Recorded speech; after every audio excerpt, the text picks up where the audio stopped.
Okay, what up, friendos? Welcome back. I got kind of screwed over a little bit by Chrono Odyssey developers releasing an interview yesterday with just loads of details about the game because I had created like a 20-minute long video that was Chrono Odyssey, everything we currently know about the game, which was large part speculation, obviously, and stuff that was from years ago that was posted from users and pulled from interviews. Because the game doesn't really have a bunch of info out there. I mean, we didn't even really have gameplay footage at all. And then, as I was going to post the video, literally I'd uploaded it, I was making the thumbnail, and then I got pinged on Twitter saying, you know, interview from Chrono Odyssey developers. And it's like 20 minutes long and just has a whole bunch more info than what we knew. And some people have compiled some of the details here. I'm just going to talk about it, you know, off the cuff, watch a little bit of the video, and then I'll make that video closer to the date of when we get a closed beta announcement. Because if you don't know, Chrono Odyssey is going to be playable next month. We don't know what the specific date is yet, unless they mention it in this video, but I don't believe they do. And at the Summer Game Fest, which happens on June 6th, we're going to probably get the announcement date of when that's going to be occurring. You can go sign up for this on Steam, and obviously this is a Korean MMO, South Korean MMO, and people are immediately just going to be negative about it. They're going to be dismissive, you know, oh, it's going to be pay to win, it's going to be garbage, blah, blah, blah, because, of course, the history of South Korean MMOs. But at the same time, I'm going to try and use this video to not only look at some of this info and give my input on it, but also to give you some of the reasons why I'm excited about this game. And typically don't get excited for MMOs, specifically South Korean ones, but there are a few key details about why Chrono Odyssey is different. So without further ado, let's watch a little bit of the video. And for some reason, the video is in 5 FPS. It's probably because RuneScape's open in the background, and that's probably breaking my monitor's refresh rate for some reason. Here we go. So if you're unaware, there's going to be 6 classes in Chrono Odyssey. There's going to be 3 available during the closed beta test, and then the other 3 are going to be something that we'll be revisiting once the actual full game comes out. That's the wrong script. During the closed beta, we'll have access to Swordsman, Ranger, and Berserker, and then after that, the other 3 are going to become available, which is Sorcerer, Assassin, and Paladin, I believe. On top of that, I don't believe there's gender lock in this game, so with it showing you like classes here, just know you can make different versions of them for male and female. On top of that, the game has weapon swapping, right? This is going to be something that's a little bit controversial for people. Some people like it, some people don't like it, some people don't care, and it just is what it is. Gameplay of this game, I'll show you a little bit of that before we move on. If you were to tell me this is a New World update, Amazon Game Studios New World, like remove all the like stuff at the beginning, all the stuff showing you it's Chrono Odyssey, and tell me this game is New World's new update, I'd be like, oh yeah, okay, yeah, the game looks like New World, like, but with a setting that is much more appealing for me personally. So as you can see, sprawling landscapes, beautiful looking game, incredibly cool looking game. Not just that, this is a full open world MMO. They've said repeatedly, they've gone out of their way to stress that this is an MMORPG, not an instance-based game, not a lobby-based game, not something where you're going to only be playing with a couple people. A full open world, seamless, no loading screens MMORPG with a focus that is one of the first intangible points I'll give you of why you should be excited for this game, even if you're not typically a South Korean MMO enjoyer, and that is, this game is not a PvP focused game. Now, when you talk about the pros and cons of South Korean games, typically you're going to talk about, in the pros, beautiful looking games, great character customization, usually great combat, and a bunch of expansive systems, like a lot to do in the game, a lot to spend your time on doing. You could say that's a con, a lot of busybody work, a lot of random currencies and stuff to confuse you, which then plays into the element of one of the cons of the cash shop, right? The pay to win. When talking about pay to win, this game will be pay to win. Do we have details on specifically how bad it's going to be? No. It's a game from South Korea. It is an MMO in 2025. Combine all those things, it's going to be pay to win in some regard. Some people will mindfuck themselves, twist themselves up like a pretzel to say it's convenience, but people will only do that if they like the game. And that's typically how pay to win goes. It's how pay to win conversation goes. It's how bad is the pay to win? How does it impact you and how you play? How good is the game? Specifically, those three factors, when you combine them, will be how much shit will you eat? And will you smile whether you're doing it, depending on how good the game is and whether or not it's like that acceptable level of all things in combination for you to be okay with it. The game will have some element of that. The game, monetization wise, upfront is going to be buy to play, so you're going to have to buy a copy of the game. If I had to guess, it will probably have founders packs. If I had to be a cynic, which I of course am, I'd guess that during the Steam Game Fest, the Summer Games Fest with Jeff Keighley on June 6th, they will probably drop another trailer and maybe have pre-orderable founders packs that give you access to the beta later in the month. We don't know when that date's going to be, but I wouldn't be surprised if it was very quick. And the game is going to be releasing very quick too. So in terms of that intangible that I was talking about, of why you might want to be a little bit more excited for the game, South Korean MMOs that are pay to win usually have a big problem with like being able to compete and feeling like you're rewarded for playing the game, in contrast to that pay to win, because the games are PvP focused. This game, not PvP focused in any way. They've said specifically it will have PvP, but the core focus of this game is PvE. So if nobody's coming to, snatch your candy from you, if nobody's coming to fucking knock you upside down, grab you by the ankles and shake you for your gold coins, how much is pay to win going to be a factor for you playing the game, so long as the game isn't just designed around fucking amazingly shit grinds that you can then skip for money, so long as the gameplay loop is fun. Because if it takes 2 hours to do something normally and it's 2 hours of fun, or it takes 20 minutes and swiping your credit card to do it, but you miss the fun of playing the game to progress, that's like an acceptable level for most people. It's why when there's like pay to win in single player games, other than the aspect of like maybe they'll design the game to be worse and be grindier and ruin their game to try and force you into the cash shop, it doesn't typically impact me, because I'm just going to play the game. If the game's fun, I don't need to pay for the skips, obviously, so it makes no difference. With that being the case, again, we won't know, but with it being a PvE focus, people swiping to come and kill you in the open world and ruining your day is going to be a non-factor. It's not going to be an element.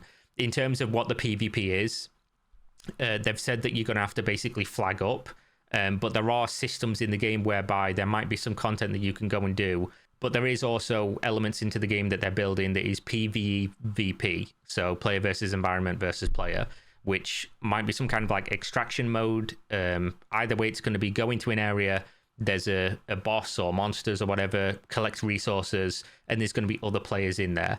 It wouldn't surprise me if they tried to do like some kind of extraction element, since it is a genre that people enjoy. But either way, that's sort of what they're looking at. And then there's a hint that this like bounty hunter system that they have in the game is going to maybe involve PvP, but it's going to be getting contracts to go and kill monsters.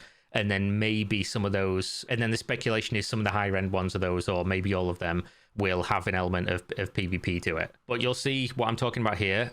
This game looks like fucking New World, right? It just does. Like, it's incredibly similar to New World. Even the UI and everything, like it just looks like they've straight lifted the look of New World. That being said, one of the other things that excites me about this game is that it's like a really dark fantasy cosmic horror. They've listed their inspirations for the game, and it's like Prometheus cosmic horror type stuff. And you can see that when you look at the game. Why is my YouTube running at 480p? What is going on? You can really see it when you look at some of like the set pieces and things like that. The game looks fantastic. Like it just looks beautiful. And when you talk to me about MMOs nowadays, this is probably not going to be here in 20 years. It's probably not going to be a World of Warcraft, right? But like Throne and Liberty, Like, look at this. It just looks cool. Like Throne and Liberty, it had a lot of cool stuff going for it, and one of the biggest, best things going for it was the game world was fucking awesome.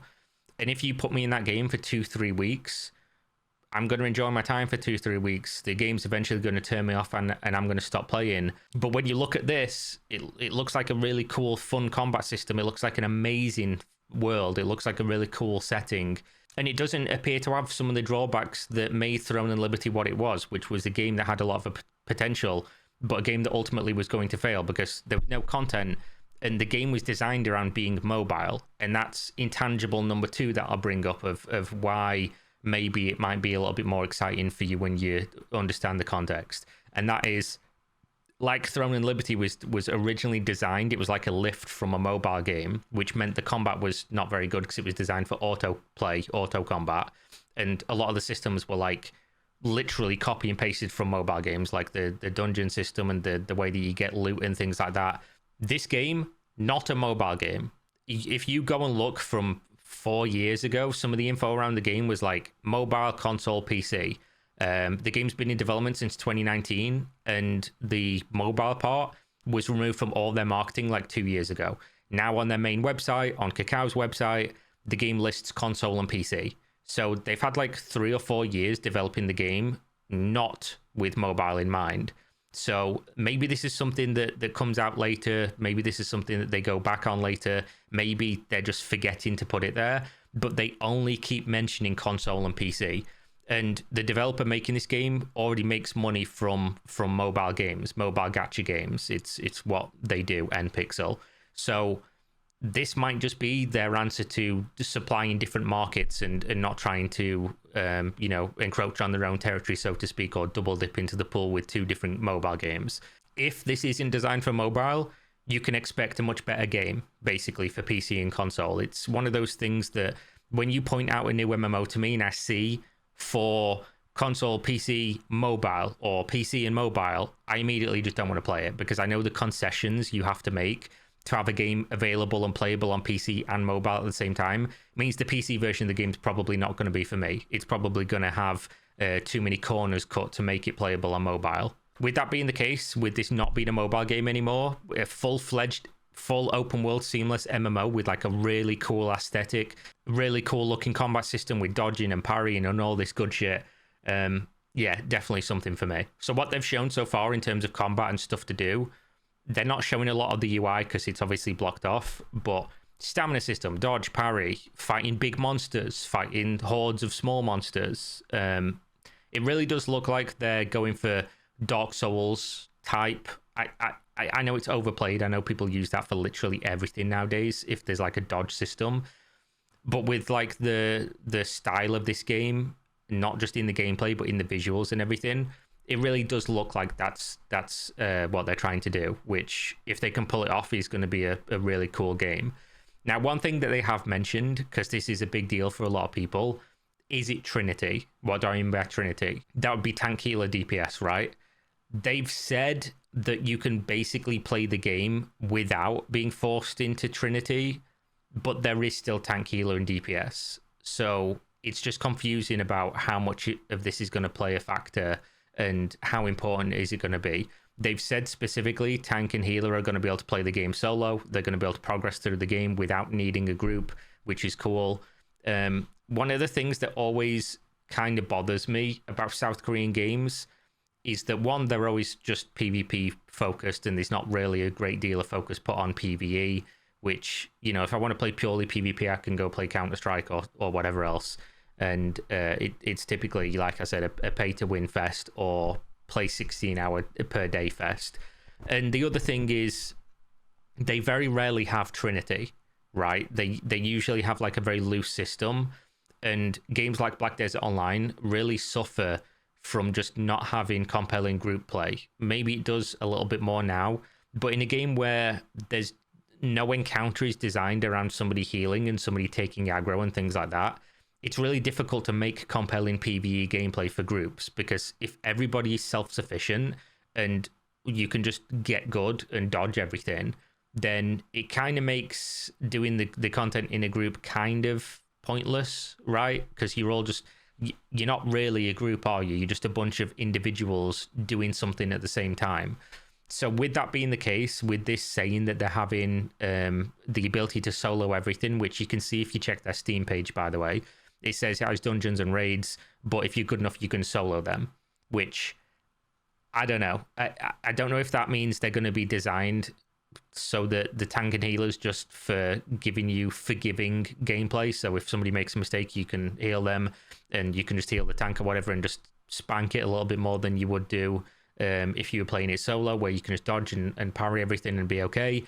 Or whether there's going to be like different ways you can go into the content and it's going to change sort of like, you know, remove mechanics that would otherwise require tank or require healer. I don't know. I just know that that's a little bit of a question mark for me, but at the same time, if it has compelling gameplay, I think I can forgive the game not having, you know, the most amazing group play in terms of tank, healer, DPS. But basically, one of the core mechanics of the game is that all over, in certain areas at the time right now, you're basically going to be able to go back, forward, and present in time, and it's going to play a factor in like telling the story. It's going to play a factor in doing content, which is a really interesting. But as you can see here, the game just straight looks like New World, right? Go into crafting stations in towns to craft your stuff. One thing people are going to ask is what is the gear system, because they have enhancement, as you can see here, and the gear system is going to be no RNG, right? There's going to be no braking gear, no downgrades, none of that typical South Korean bullshit where it's just designed to make you spend money. You're going to find items, you're going to be able to upgrade them, but they're not going to be based on RNG or, you know, backwards progression or anything like that. I guess I didn't really go into this video at all, and we're already like 20 minutes in, so just know I will release a video in the next couple of days that is going over all this in a more condensed format and something that's not just me rambling in front of the camera like usual. But the last thing I want to say is the other intangible of why I'm looking forward to this game more so than I usually am for South Korean MMOs is one that might not matter to most people and certainly will not matter if the game isn't fun. But just think about the last 20 years in video games, specifically in the MMO industry. By the time a game comes out, we've played it. We've seen it. People have played the alpha, the beta, the closed playtest, the early access, the whatever it's going to be. And specifically for South Korean MMOs, they release 1, 2, 3 years before they come to the West or to the globe, depending on where you are. And everything's a solved equation. Everything's a known quantity.